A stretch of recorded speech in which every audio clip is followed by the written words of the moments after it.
My name was Sophia Berge, an Omega of the Nightshade Pack. My boyfriend Bruce was the head alpha's younger brother. Our head alpha was Brian Morrison. He was cold, powerful, the most feared man in the pack. But the head alpha had never found his mate, so he chose a business alliance. Tomorrow was his engagement ceremony. Bruce told me that after the head alpha's engagement ceremony tomorrow, he would ask his father for permission for our marriage. But today I saw him walk out of my best friend Luisa's bathroom with my own eyes, wearing nothing but a white bathrobe. I couldn't believe my eyes. My world fell apart in that moment. How could you do this to me? The two people I trusted most betrayed me at the same time. You never let me touch you. I have needs. Tomorrow is my 18th birthday. I wanted to give you everything after becoming your mate. You couldn't even wait one more day? It's over. Everything between us is over. I went home and locked myself in my room. Just as I blew out the candle, something that had been dormant inside me woke up. It was a strange force, warm and wild. My wolf. She had finally arrived on the night of my 18th birthday. The next evening, the head alpha Brian's engagement ceremony began. Bruce stood near the head table, dressed in a crisp black suit, smiling and chatting with guests. He turned to look at me, but I looked away. I didn't want to see that face anymore. At the center of the head table sat head alpha Brian. He wore a black suit, his face utterly expressionless.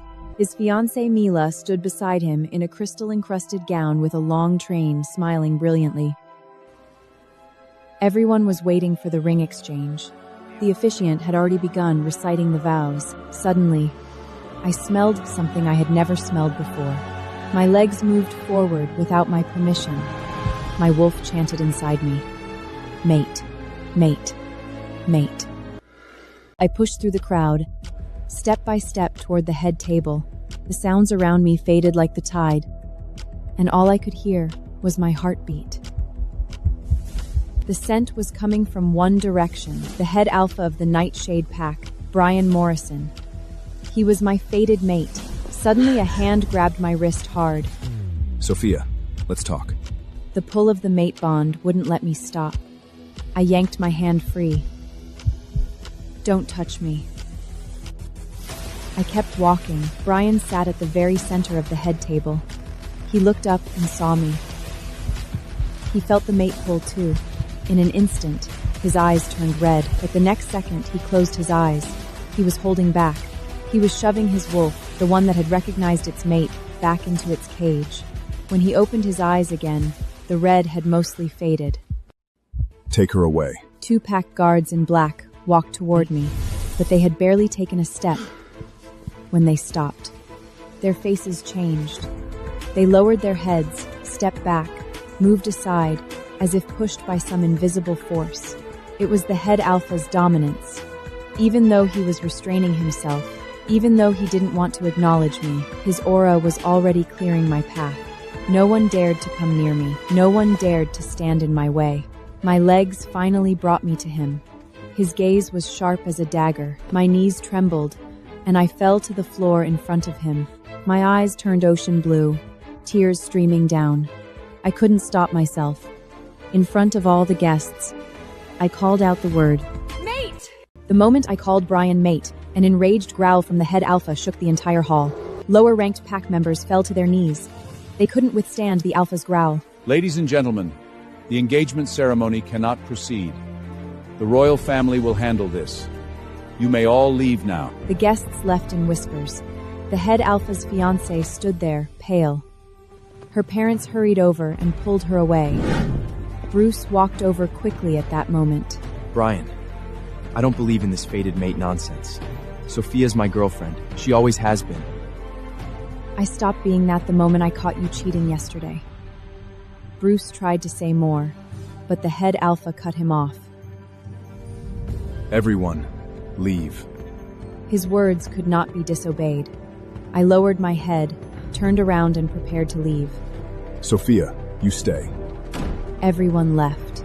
Only the head alpha and I remained in the hall. He walked towards me, each step landing on my heartbeat. Before I could step back, his hand was already around my throat. What did you call me in the hall? His fingers tightened. I couldn't breathe. Say it again. Mate. His eyes turned red. This time, he didn't close them to hold it back. You ruined my engagement. In front of my fiancé's parents. In front of all the guests. His fingers tightened again. My vision started to go dark. I will kill you before accepting you as my mate. I remembered that ancient law. The head alpha cannot reject his fated mate. If he does, his mate will die, and he will lose his position. Then, reject me. His hand froze. His red eyes bored into me, as if trying to burn right through me. Suddenly, Brian let go. Air rushed into my throat. I coughed and fell to the floor. You're lucky you're my Gamma's sister. My brother Abraham is the Gamma of the Nightshade Pack. He's in charge of pack security and warrior training, one of the head alpha's most trusted officials. You destroyed the reputation my father built his whole life. I didn't know this would happen. You deliberately claimed the mate bond in public so I couldn't reject you. I couldn't control it. I'm just an Omega, and you're the head Alpha. You have the power to control everything.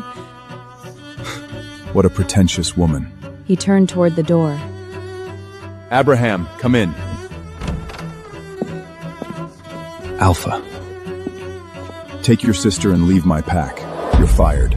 I turned and saw my brother's face go pale. That was the position he had worked 10 years for.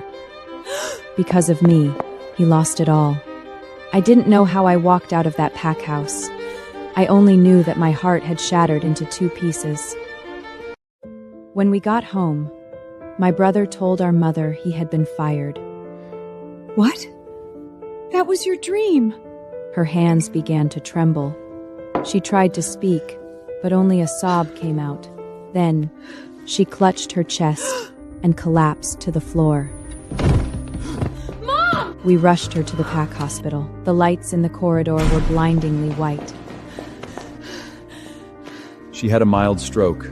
She already has a heart condition. She cannot endure any more stress. I had no idea my mother had heart problems. She never told us. This was all my fault. I turned around and wiped my tears. I had to fix this myself. After leaving the hospital, I took a cab back to the pack house. It was already late at night. The lights of the pack house were still on. Brian wasn't asleep yet. I need to see the Alpha. I'm Gamma Abraham's sister.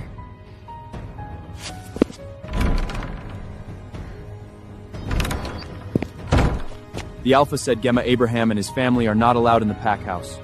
Tell him I'm not leaving until he talks to me. I stood outside. I didn't leave. Hours passed. The night wind was cold, and my dress was too thin. My legs went numb. I couldn't help but shake.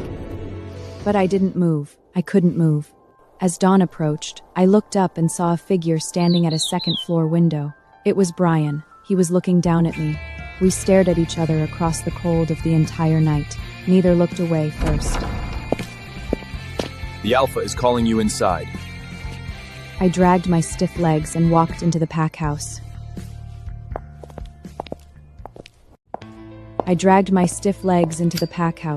Brian sat on a high seat, looking down at me coldly.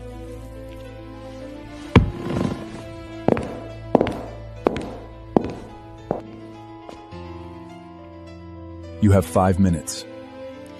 Alpha, I came for my brother. He's innocent. Your problem should be with me. So now you tell me what's fair and what's not. If you want, you can reject me. The head Alpha of the Nightshade Pack can't reject his mate. It would cost me my position. Then what can I do? You can be my mate. That's an honor you don't deserve, given who you are. I can't choose where I come from. I can apologize to anyone for my reckless at the engagement ceremony. but please don't fire my brother. Why would I do that? What do I get in return? You can make me do anything. I didn't know what he would ask, but I had no other choice. Since you can do anything, I'll take back the order. But you should be ready for reimbursement. Wait for my next command. Until then, stay away from my family, especially my brother. But the mate bond... The law says I can't reject, but it doesn't say I have to accept. I will never accept you as my mate. I understand. I am at your service. Life seemed to return to normal. My brother got his position back, and I went back to school. 6 months passed in a blink. Brian couldn't break the mate bond with me, but he wouldn't accept me either. He ignored my existence. Sophia, are you ready? Sarah was my new friend from these past 6 months. Yeah, I'm going to submit my project to Professor Wilson. Today was my university project presentation day. The winner would get an internship at a major company. The presentations began. One by one, students went on stage. When it was Luisa's turn, she walked on stage and started presenting. That was my project. She stole my work. Sophia, you're next. After Luisa finished, the professor called me onto the stage. I took a deep breath and walked up the steps. Then I turned around and looked at the screen. My project wasn't on the screen, just a few big words. I love you, Bruce. I can't live without you. Please come back to me. Everyone started laughing and mocking me. Just then, the doors of the auditorium swung open. Silence. Alpha arrives. Brian walked in against the light, descending like a deity. His brows carried an inborn nobility, as if the entire world was not worthy of a second glance. I turned my head and looked at him. In that moment, the mate bond that had been suppressed for 6 months crashed through my reason like a flood. My wolf howled wildly inside me. It's him. Go to him. My legs moved, not toward the exit, not away from the humiliation, toward him. My body moved before my mind could catch up. I rose on my toes and kissed him. He didn't push me away. The entire hall was dead silent. Brian's lips were cold, like winter ice. He didn't push me away, but he didn't kiss me back. The entire hall fell into dead silence. Hundreds of eyes were fixed on us. After a long moment, he seemed to snap back to himself. He took a step back, and the look he gave me was full of restraint. You're ruining yourself. He turned and walked toward the exit. He didn't look back. I ran after Brian. The corridor was long. His figure moved fast, as if fleeing from something. Wait, I didn't mean to. It's the mate bond. I couldn't control. You couldn't control it? Do you know what everyone will think of you after that kiss? A woman who sleeps her way up. An omega who seduces the head alpha with her mouth. His voice wasn't loud, but every word cut like a knife. Know your place. You are nothing.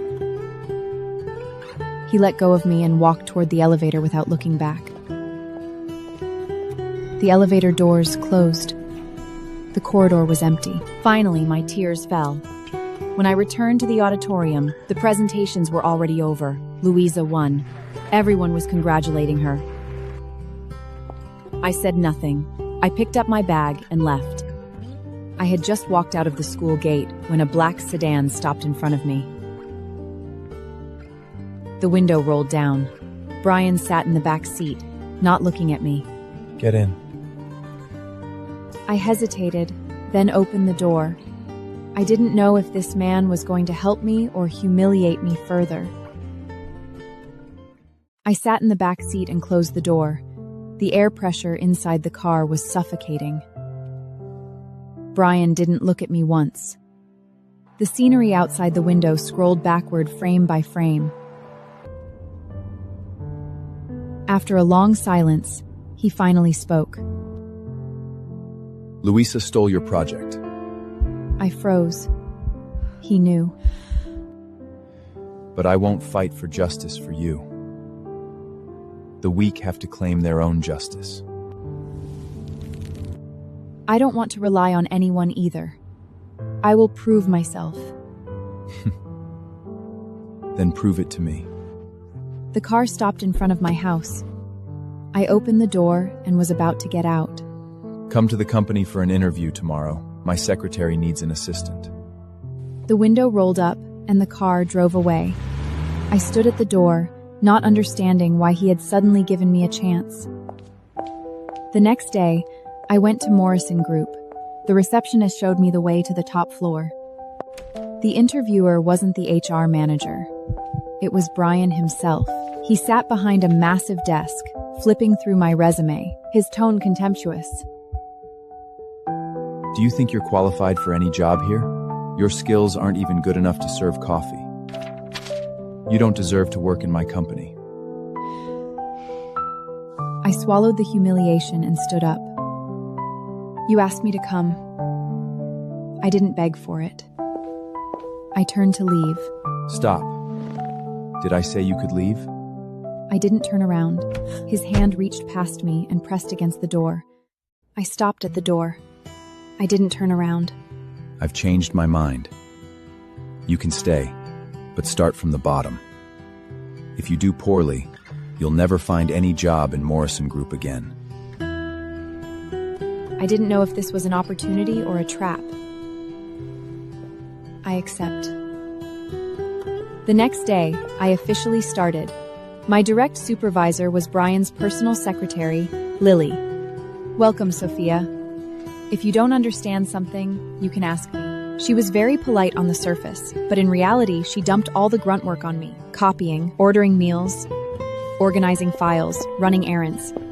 I ran between school and the company every day, with almost no time to rest. Brian's attitude toward me remained cold. He never looked at me directly, only giving orders through Lily. Sometimes I worked late into the night. Through the glass wall, I could see him still working. The two of us were separated by a wall, like people from two different worlds. And so, I had a peaceful time at the company, until one day, we lost a major project. All the evidence pointed to someone leaking confidential information. Brian launched an investigation. Someone reported that I had been in private contact with an alpha from another pack. I was called into Brian's office. Explain this! I looked down at the photos.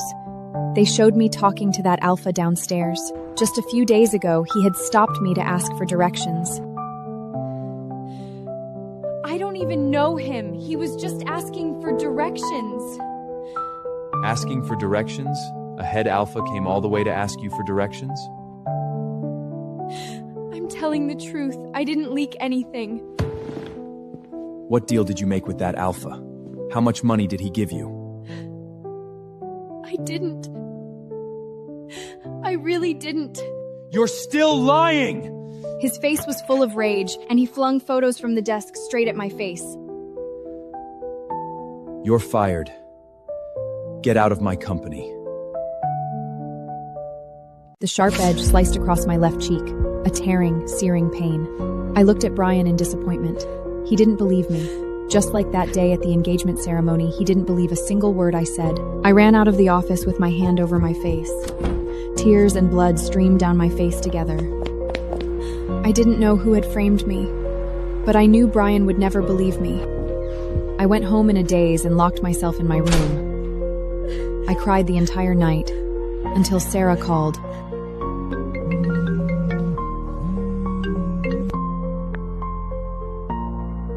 Sophia, you have to come to my birthday party tonight. I don't want to go. You need to relax. You can't keep going like this. I hung up the phone and looked in the mirror at my swollen eyes and the wound on my face. Maybe Sarah was right. I needed to get out of this room. At Sarah's birthday party, I drank alcohol for the first time.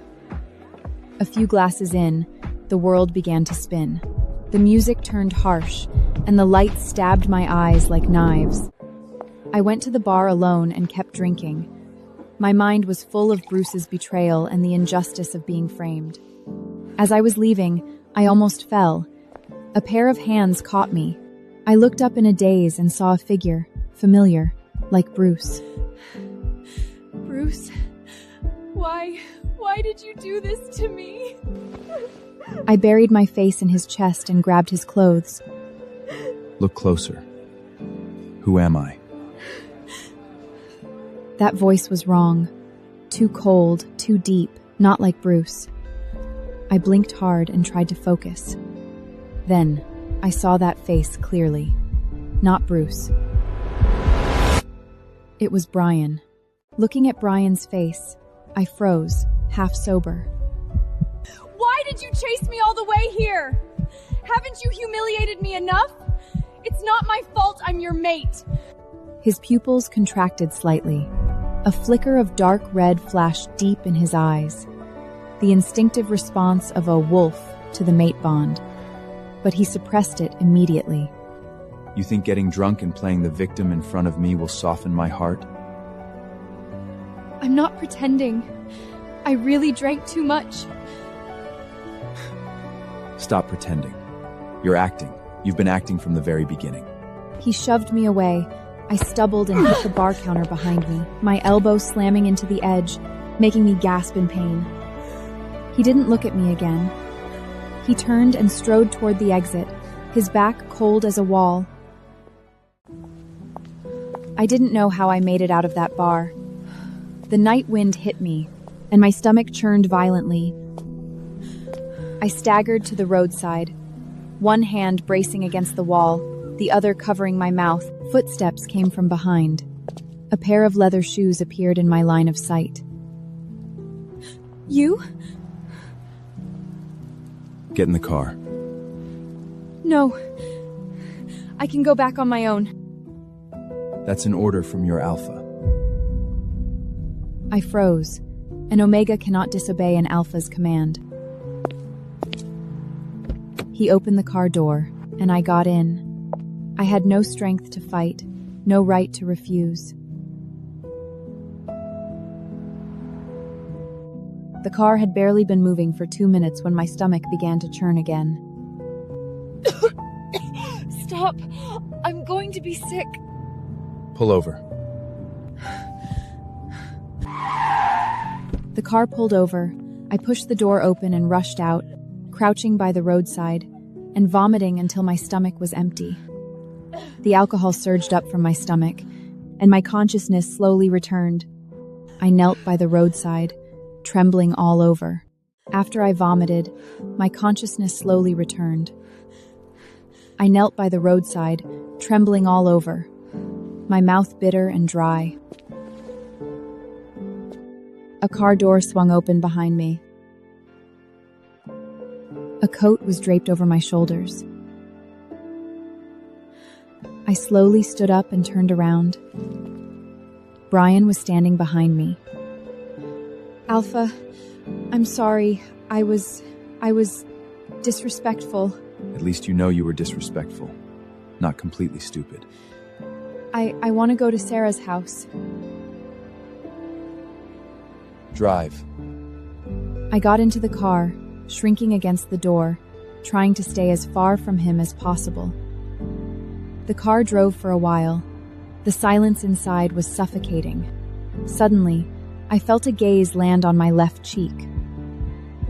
There was a wound there, the one he had cut with a photo that day, still crusted with blood.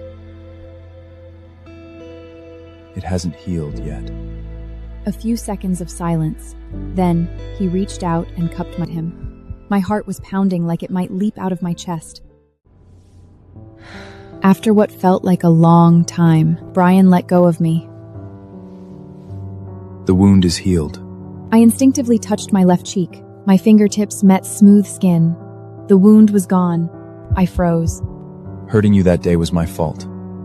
My eyes widened. I couldn't believe my ears. He was apologizing? Brian Morrison apologizing to me? Just stating a fact. Don't overthink it. The car stopped in front of Sarah's house. I was helped inside in a daze. The next morning, The sunlight was so bright I could barely open my eyes. I sat up slowly, the hangover pounding in my head like a hammer. Then, last night's memories came flooding back. I had hugged him, leaned on him, called him Bruce, and yelled at him. I covered my face, letting out a low groan. I really wished everything that happened last night was a dream. I got out of bed and walked to the mirror. It wasn't a dream. The wound on my left cheek was completely healed, not even a scar remained. I touched my cheek, remembering the warmth of his lips against it last night. 3 days after I was fired, I heard that Brian was investigating the leak. He reviewed all the surveillance and financial records.